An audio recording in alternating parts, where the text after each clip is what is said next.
Hey, I'm Sarah, and I was just sent this cute rose garland.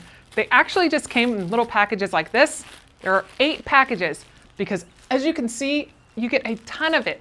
It's about 66 feet. So you can use this whether you're decorating outside like I did, and I just wrapped it around a banister.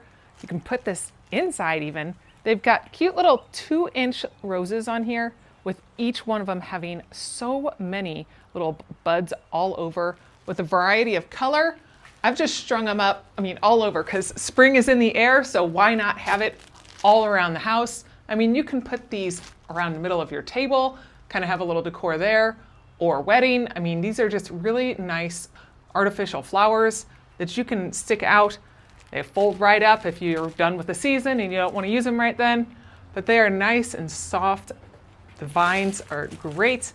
These are just really beautiful flowers that you can put out really anywhere.